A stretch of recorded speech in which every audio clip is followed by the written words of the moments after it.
shall we start recording? Is that what the doctor said? I don't know. Is that what he told you? Yeah. All the weird little bumps that was from friction. So. Oh, we're on here. Oh my goodness. Hello. Hey Rick, how's it going? I haven't seen you in ages. Yeah, good. Yeah, long time. Yeah. We're doing this consistently, but that's not working out really. Yeah, no, we've had some glitches, schedule conflicts, and weather and locusts. So, how are you? Locusts were you though. The weather was me. Well, with the weather comes locusts. Yeah. So. Okay, so yet another unscripted.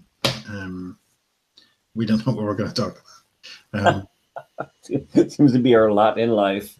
Hi. Right. Well, but speaking of talking, Rick, I hear you have some big news for us. Well, I don't know if it's big news, but yeah, two of my proposals for presentations got accepted for the Polyglot Gathering. So one is in English, and it's should be really good. It's a fun sort of workshop one, and the other one is going to be in French, and so it will probably be quite possibly the worst presentation ever given by anyone in the history of presentations. I don't know. I think it's going to be pretty hard to top nerd Anki. So. Yeah, well, they didn't even post that on the internet, so. I know. We'll have to give them a nudge and say, hey, where are the rest of the videos? So hopefully that didn't get lost. Where's the one with all the ugly people? Put the ugly people up. Yeah, well, my talk got put up, so that's there you go. Half the ugly people now. So well, good. Well, I will see you there. My talk got accepted as well, so my talk will be in English. So I'm happy to be there with you and to be presenting again, and to be going to the speakers' dinner with you. Yeah. I hope it's lobster thermidor. Oh yeah, and filet mignon again, and then they just hand out €100 notes. That was the best part, I think. So, so for all you people who are not speaking at the Polyglot Gathering this year, too bad, so sad. So, actually, I think it was fried cheese, but I'm not. Yeah, they'll get their share of the fried cheese. So you've been working on something while we've been kind of off the air. What you been up to? Well, working. Yeah, I somebody proposed this thing called the Free and Legal Challenge, which is basically the idea is that you learn a language using material that is freely available on the internet and legally available on the internet, so free and legal. And then there's also an exception where you can actually use your local library as well. But the original intention was to just do everything on the internet. So you just needed to learn a language just having an internet connection and using free and legal stuff. But the guy who started it gave an exception that said, yeah, well, if you have a library card, why not use it? It's free. Doesn't, So anyway, so I signed up for two, Czech and Setswana. Setswana is a Bantu language spoken mostly in Botswana and northern parts of South Africa and a bit of Zambia, I think. And you chose those languages because they're very similar, yes? Oh, yeah, completely similar, yeah. Yeah, they're almost mirror images of each other. No, I picked Czech because basically I'm going to Bratislava and people in Slovakia understand Czech, and I know a lot of people in Prague. So I decided that the best to sort of split the difference, if you see what I mean, would be learn Czech, because people in Slovakia would understand me, and also I can ask favors from my friends who are Czech because it's free and legal, and I need all the help I can get. So yeah, that's been interesting. I mean, I really struggled to find resources for Setswana, as you'd think. There's only about 4 million people in South Africa speak it, and another 1 million or 2 million. Anyway, there's about between 4 and 7 million speakers worldwide. So it is difficult to find things to read, but I've been reading like the Bible translated into Setswana. I got a lot of stuff from it. Huh? Where did you find a Setswana Bible? Well, I can't remember the actual place, but there's a you can get the Bible translated into just about every language in the world, literally every language in the world. But yeah, I'll try and dig out the things and put it in the notes later. But I used that. Also, I found some Peace Corps sort of videos and audio. So there's a course done by the Peace Corps, and then there's also a course for teachers that was commissioned by the Peace Corps, which I downloaded that as well. That's about 500 pages, so that's quite good. But the problem, obviously, is I'm difficult finding somebody to do pronunciation. But I did find things like Radio Botswana, so is beamed out over the internet, so I can actually listen to it. I don't understand anything yet, but I can listen to people pronouncing the words and try and learn, you know, word boundaries and all that sort of good stuff. So I listen to that during the day, and then also it's all sorts of stuff like it's really difficult to find, but you can find the odd children's book or something like that in Setswana. Czech is easier, obviously, because there's more speakers, and you know, it's a major European language, so it's easier to find resources for Czech. Plus, like I say, I knew a couple of people who spoke Czech, so I managed to get like a recording and things to listen to. It's an interesting challenge. It's difficult, especially for sort of well, not dead languages, but like minority languages, I guess you'd call them. I don't know, like, you know, less than 50 million people or something. You know, it's sort of smaller languages. Obviously not on the scale of the sort of languages you study, but yeah, it's just sort of small-ish languages. 7 million people isn't small, but you know what I mean. Well, but relatively speaking, yeah. I mean, it's. I mean, you can usually find these resources, but a lot of times, the resources are more expensive because it just, you know, they can't sell as many, and they have to, you know, bump up the price for production. Like I have a Navajo textbook that costs $80 because you know, there's not much else to compete with it. So yeah, and who you know, you had a limited audience. Yeah, exactly. Well, but I was a bit surprised. I did think that I'd find more sort of resources from the government in Botswana, you know, because it is their national language. It is actually a national language of South Africa as well. So I did think I'd find more resources, but it's been pretty difficult to scrounge things up. One of the interesting things I've been doing is I found some Twitter feeds from Botswana, people that are tweeting in Setswana. So I try and I found an online dictionary. Oxford Dictionaries has a Setswana dictionary, translation dictionary. So I've been trying to take the tweets and get them translated interlinear translations, and then try and work out what it is they're actually trying to say. It's not as easy as you think.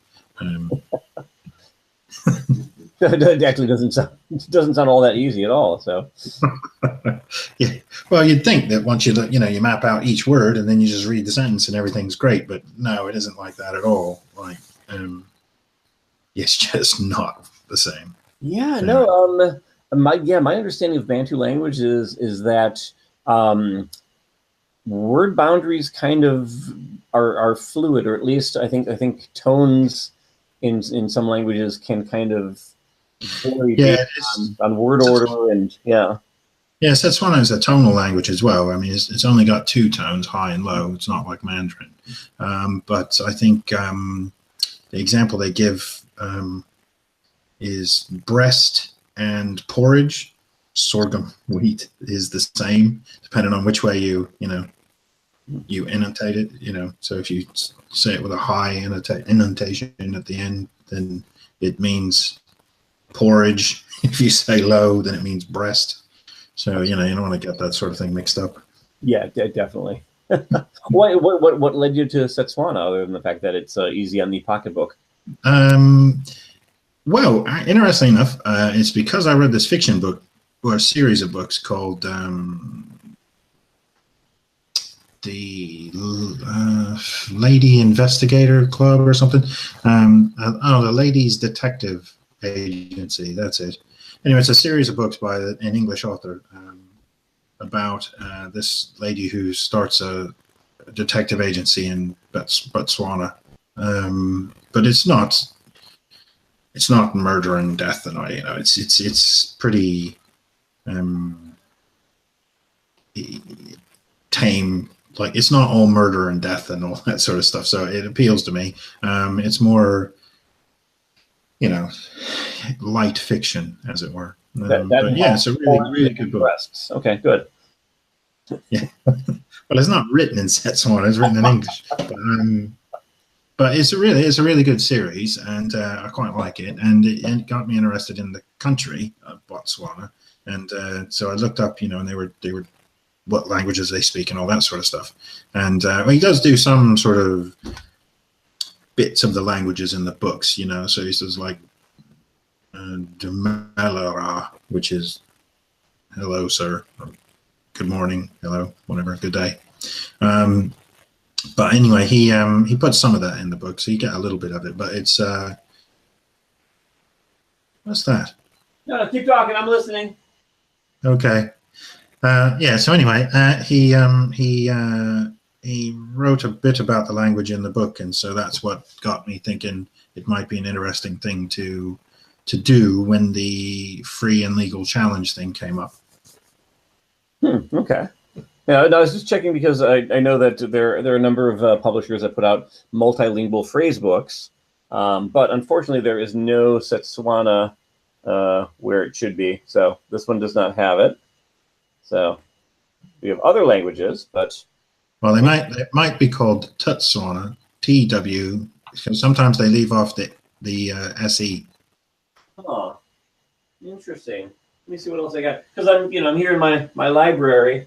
Let's see. Here's Bemba, African. Here we go. Let's see. I have one other one. Let's see. Okay, talk amongst yourselves. Wow. Okay. Yeah. No, I'm good. Oh yeah. Actually, you are right. There, we do have.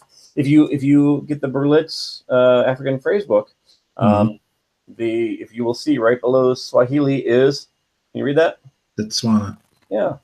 So there you go. So that may be a helpful resource. Here, I'll just pass it to you through the internet for free. So there you go. There you go, buddy. Yeah, you can't do that. That's one of the rules. You can't borrow things.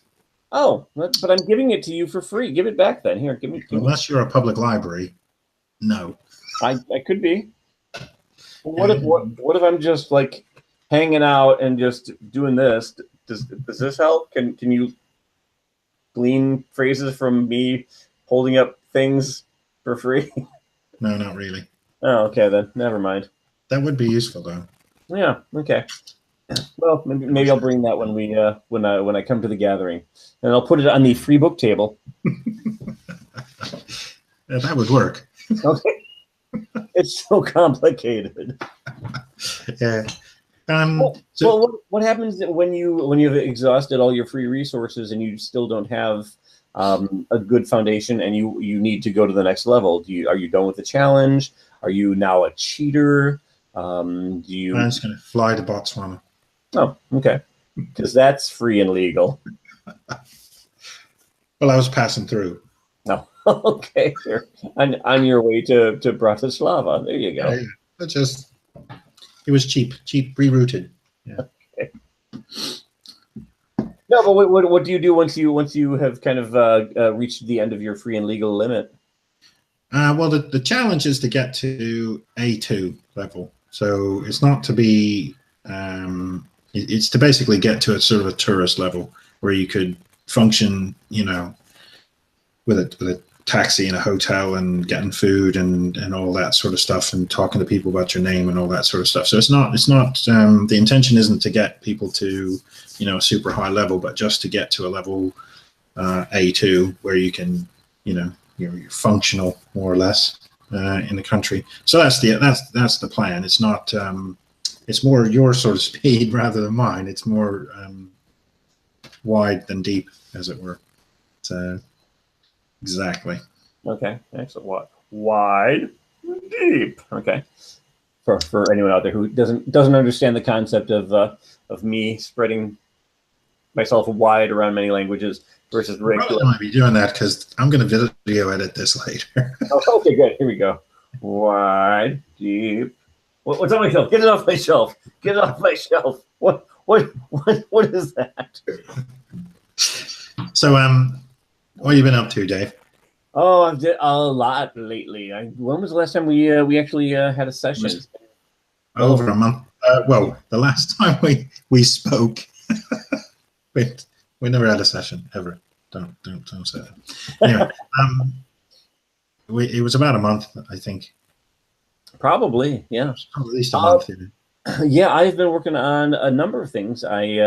Once again, grad school has kind of taken over my life, and I've been working with languages on various projects, but not really studying them. I've been working in a field methods class where we're listening to a native speaker of Uyghur who will, elicit words that we ask, and then we try and create grammar rules. We try and figure out endings and morphology, and basically try and piece together the language as if there were no references on it. So we can't look at books or go online, and that's been fun. It's in the vein of what I'd like to be doing down the line.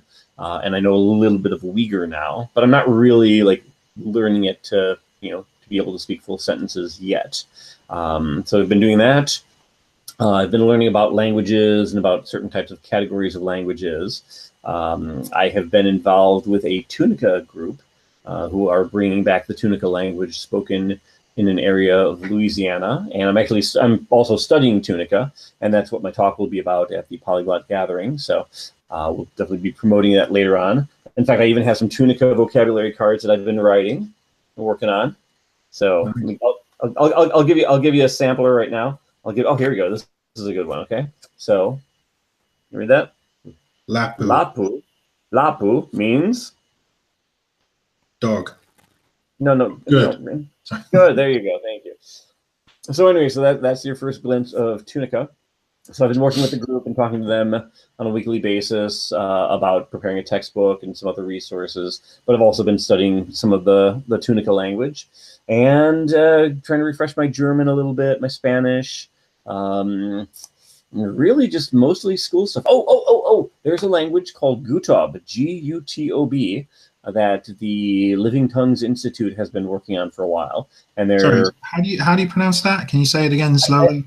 I think it's pronounced Gutob, G-U-T-O-B, but I'm not sure. I think the name of the language in the language is Gadaba, and Living Tongues Institute has documented a bunch and recorded some audio, and now they've created a Living Tongues online talking dictionary. And I was involved in that very briefly to edit some audio clips and add some tags to them. So that took up some time, but that was fun. And then I took a little break, went to Aruba, Bonaire, and Curacao, 3 islands called the ABC Islands, go figure, and got exposed to a language called Papiamento, which is sort of a mix of Spanish, Dutch, maybe a little German and Portuguese, some English, and possibly some Setswana, but I'm not 100% sure. But I've been kind of digging into that a little bit more. I know a guy actually who's learning that. So when I looked at Aruba, I did see it on the list of languages. I think Dutch being the primary one. But anyway, I did think, oh yeah, that would be good to learn one day. Yeah, I'll hook you up. I got a little grammar book, and I've learned some phrases. So I can say Masha Donkey, which is thank you very much. I can say, that's all I can say. I can say gusto with pleasure. I can say, God, no, I've forgotten all of it. I've got my books in the other room. I'll be right back. Dave, look. First thing you need to learn, right? Yes. Mm-hmm. Can I have a beer? No. one beer, please. Yeah. Second thing you need to learn, and this is very important, don't forget this bit. Mm-hmm. Excuse me, where is the toilet? So once you got those two, you're pretty much squared away. And then third, you look for, I don't know, is there somewhere to eat or You know, you could just show a picture of a burger or something. Really, that's all you need to do to communicate. Show them a picture of a burger. Because that in no way just screams, I am an American.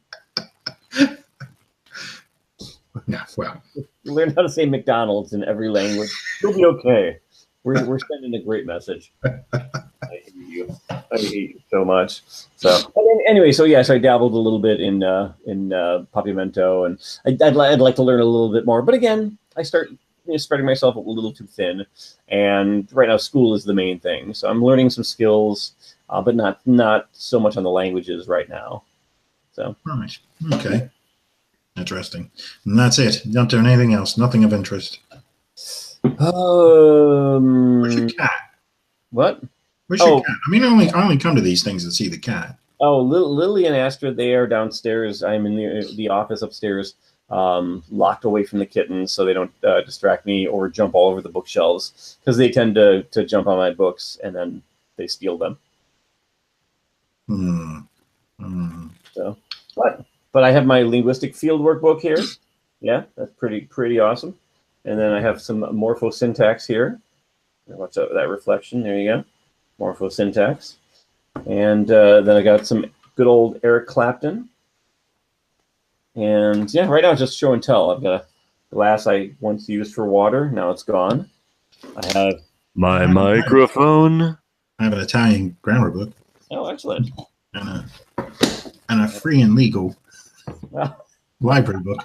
What? Then I have Terry Crowley's Field Linguistics. Awesome book. It's a good read. And then I have some reading glasses because I'm old and my eyesight is going. And oh my God. Oh. Do you ever wonder why people watch this? I wonder if people watch this. No, there are people that do watch it. I get the stats. There are people that, so I don't know. Oh, that's disturbing. We should bring in some of our other cronies in to get some more interaction and some more audience participation. Well, that's why I was asking about the cat. The cat. Oh, well, the cat. She doesn't speak any languages. It's probably more interesting than a pair of us. Yeah, anyway. That is true. That thing that's on my shelf. Get it off. Especially on the internet. I mean, cat. That's a thing, isn't it? Cat stuff. Cat videos. It really is. It really is. And LOL cats, and yeah. So languages, we don't have a chance against cats. Exactly. So, well, what is your? Did you have anything you're going to add before this May, before going to the gathering, or are you sticking with Czech and Setswana? Oh, well, no, I'm still doing French because I have to write a presentation in French. That's going to be fun. And I'm doing a bit of Italian, hence got the old grammar book out.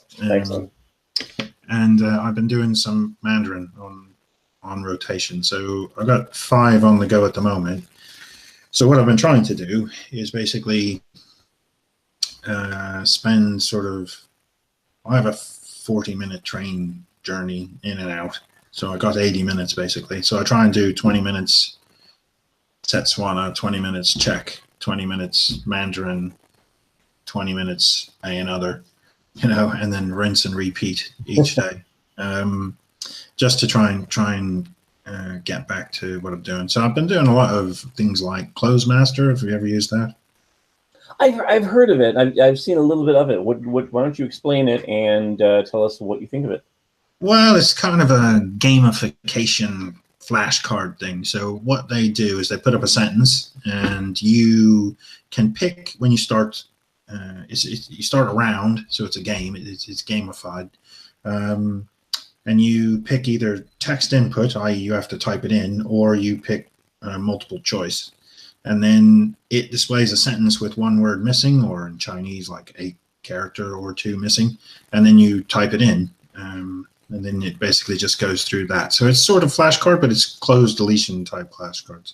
And they have a load of pre-made decks. So for Chinese, you can get the HSK levels, and then in Czech they do Czech as well. I think it's free. The app's free as long as you're connected to the internet. But if you pay for the pro version, then you get, well, you can play all the time, whether you're connected or regardless of whether you're connected or not. And there's other perks, but like generally I don't use that. I'm just using it to sort of more as a flashcard program than anything else. And then I've got a couple apps like Hello Chinese and Chinese Skill and a couple other little apps that more or less do the same thing. So they're teaching you sentences, teaching you how to do characters, then you type them in, that sort of thing.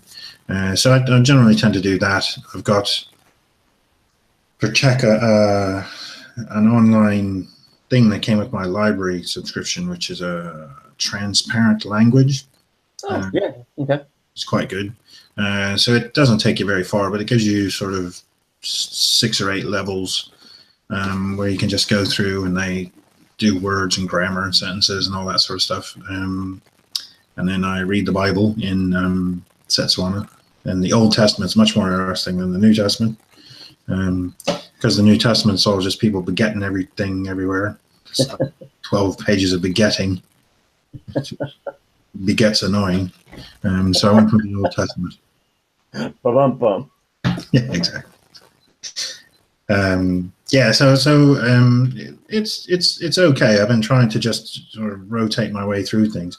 French, I'm doing a listening reading thing in French where I'm listening to Three Musketeers audiobook whilst reading the Three Musketeers audiobook. So I've been doing that. I'm about 17 hours into the Three Musketeers. I've got a whole load of books from audiobooks from Leverbox. So I've got, trying to remember them all, but I've got a lot of Jules Verne. I've got Three Musketeers, Man in the Iron Mask, all that sort of stuff. So Count of Monte Cristo and et cetera, Les Miserables. Anyway, so I've probably got about 200 or 300 hours worth of French audiobooks. Wow. So the idea is to just try and improve my listening comprehension by just listening a lot. And obviously I can read along at the same time, so that helps. Yeah, definitely, yeah. Yeah, you said it's from Leverbox? Yeah, Leverbox. I'll put a link in the bottom, but basically what they do is they take public domain books and then they read them as audiobooks.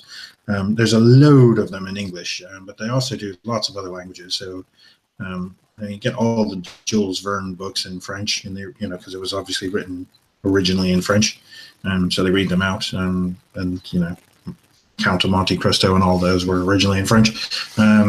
So yeah, you can get all of that. It's really good. Very good resource. Well, I have to say that it looks like it's paying off, and you must have been listening to a lot of them in English, because your English is just flawless right now. So great job. Yeah. They don't have, obviously, weird, strangely, they don't have any Setswana books. Well, in time. So yeah. we'll go with Czech. What's that? They do have a couple Czech books. So. Oh, well, there you go. I've got my checkbook here. Let me write you a check. Hold on. Yeah, see, I knew that was coming. I did that same joke to my daughter. There you go. Here you go. Well, going back to what you were saying about transparent. Actually, I forgot that. Maybe I think more recently than a month ago, I have an account with Mango Languages for Tuvan, and I don't know if my local library does not have access to Mango Languages, so I'm not sure what my accessibility is, but I've been able to go in and open up like the first 3 or 4 lessons of various languages. So I've been working on Tuvan, and that's the very, very small minority language, but they have a couple lessons in that. Dzongkha, spoken in Bhutan, they've got some lessons for that. And they have Indonesian, Haitian Creole, and then of course all the major ones as well. And I haven't really delved into that, but I'd like to learn more about what Mango offers, because that's also free. You may want to check them out. See if your library has access to them. And my library here does have access to Transparent, and I've gone in them a couple times, and they also have I think they also have Tuvan. they have Cree and a few other minority languages, and then all the big players as well. But I haven't just haven't had time to sit down and kind of go through. But I do like that Mango has very obscure languages. Zonka, I think that's, you know, who would have thought? So Zonka, what is that? What? Where? That's spoken in Bhutan. Oh, right, okay. Yeah, and it's written in a script it looks very similar to Tibetan. So, and again, it's just learning for fun. So, you know, I would probably learn a bit of it and then forget it because there are very few Zonka speakers. But it's fascinating to me. I find that right now I am learning more about how the languages are working, and I have a typology class which is about different characteristics of languages, about which ones have ergativity. We've talked about that. Which ones have certain types of agreement or different word boundaries or cases and things like that. And we'll look at sentences in so many different languages. We'll do Quiche or Cree or Tagalog or Mandarin or French, and we'll look at certain qualities and kind of compare languages. So I get to see bits and pieces of so many different languages, but I feel that right now I'm doing more of that than focusing on learning a language to actually speak it. Rather than driving the car, I'm lifting up the hood and looking at, you know, at engines of all these different cars and seeing how they work. So, but I find it fascinating. But I do find that my priorities are starting to shift. I think that I'm more. Can I just ask, if you were to ask, you have an Apple phone, right? I do, right here. If you were to ask Siri about Quiche language, what response do you think you'd get? Oh, well, gee, let's see. Siri, tell me about. This is about you, no, not me. Oh. Tell me about Quiche. Oh. Okay, I found this. Okay, she took that to mean that I'm asking her about Keisha. Can you see that? No, let's. But Keisha. I don't know if you can see, but anyway, so yeah, so where can I find a Quiche? Oh, it wrote keychain and then changed it, and now it says Okay, Kichi. here's what I found. Nice. Yeah, I don't know what any of that means. So anyway, what Rick was getting at is that he somehow planted into my iPhone that the word keychain for every time I say Quiche. But it didn't happen, bucko. It didn't happen. So, yeah, but I hey, have to talk to those people at Apple about that. Hey, speaking of iPhones, I don't know about you, but when I was in China last year, and I got some. No, I wasn't in China last year. No, I didn't see you there. So, but I was in Hong Kong, so I was looking at resources for Cantonese and Mandarin. Have you downloaded anything through any online app stores for your free and legal challenge? Isn't part of that, so I can pay for stuff and do things with Mandarin because I'm just learning it. Well, no, but there, aren't there any free resources for apps?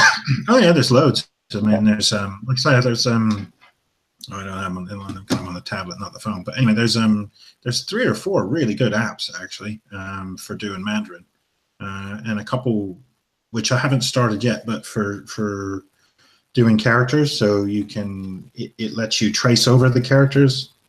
You know, so it basically teaches you to write. Okay. So yeah, no, there's some really good free apps for Mandarin. Certainly, I didn't look at Cantonese or any of the others. Okay. Well, what about that other app you were using before that makes sure that you color inside the lines? Is that still working for you?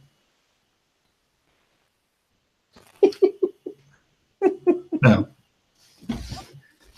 I have no idea what the hell you're doing. I'm just mocking you because I can. Hi. That's okay. That's okay because I'm going to video edit that out and make it look stupid. I forgot you have ultimate power with this. So, well, cool. So what are you working on between now and the next time we meet? Probably a presentation in French. Okay, excellent. Which I need to. Well, it's a bit. To be honest, I did I've written the presentation. I did it because I put the proposal in. So I thought, well, I don't want to wait until they accept it to start working on it. So I did a lot of the research and all of the work and wrote it up all in English ages ago. And then I've spent the last week since they accepted it, converting it all into French and running it through grammar checkers, and then getting my tutor and a couple other people to actually check, the spelling and the grammar and all that good stuff to make sure it's not as hideously bad as it could possibly be. And then I just need to work on my pronunciation and then basically try and get it down so I know it off by heart and I can pronounce it all correctly and not make such a fool of myself that, because that will be the one that gets broadcasted on the internet. Most likely, yeah. So are you going to memorize it word for word and just try and memorize it like a script, or will you try and play with it a little bit and work on your French to the point where you can maybe kind of wing it a little bit if need be, or be able the idea is I need to, a bit of both. So the first thing I need to do is have memorized the whole thing word for word so that I know the subject back and forth and upside down in French. And then I need to be able to not ad-lib it, but I need to be able to say it naturally. Like you can tell when somebody's saying something that they've memorized because it's terrible. So basically, I need to overlearn it, as they say. Okay. And it's hopefully I've followed Winston Churchill's advice about speeches and presentations. And what is that? A speech. Well, Winston Churchill says a speech should be. It's like a woman's skirt. It should be short enough to maintain interest, but long enough to cover the subject. Oh, God. I always thought that was quite funny. Oh, Rick Dearman, you're incorrigible. Huh? Actually, you know what? Speaking of which, I have a. I can find it. Let me see if I can find it here. Oh, excuse me. Let's see. Here we go. I have a speech from yeah. I have a speech from Winston Churchill, I believe. Ready? Okay, here we go. Do it again. We will fight them on the beaches. Nice. That's I believe Churchill said that. Yeah.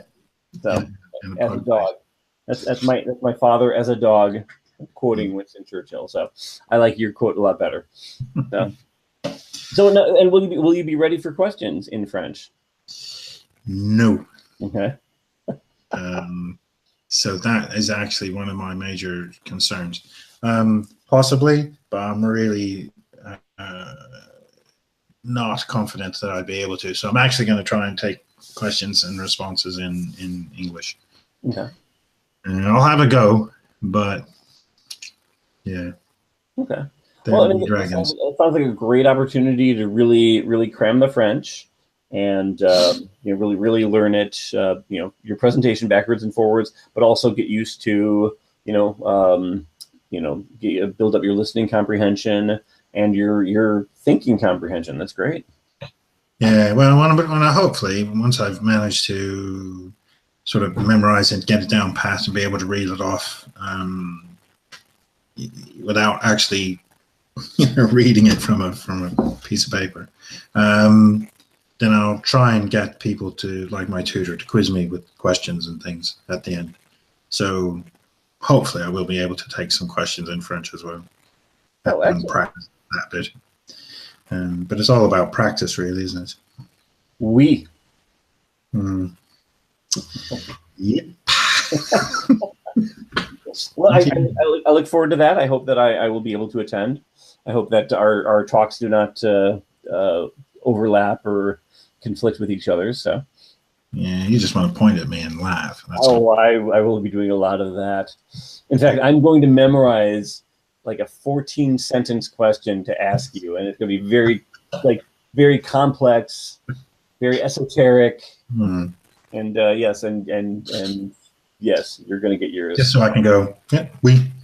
Oui. Je ne comprends pas. Oui. I hate you. No, say it in French. Come on, say it in French. Just take the test. There you go. All right. Excellent. There you go.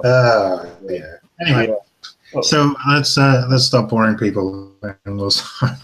Okay, great. So we'll What's that thing behind you? What's that? What's that thing behind you there? What thing? Oh, get it off! Get it off! Oh, what? Get it off! Where'd it come from? So I'm not actually going to video edit it. I'll just make you look stupid. Anyway, we'll try and get this all organized and out the door this time, and see people later. Oh, great. And I'm just going to leave this right here. And if it's not here when I come back, then I don't know a thing. Cat stole it. All right. See you later, everybody. All right. See you, buddy. See you, everyone. Bye.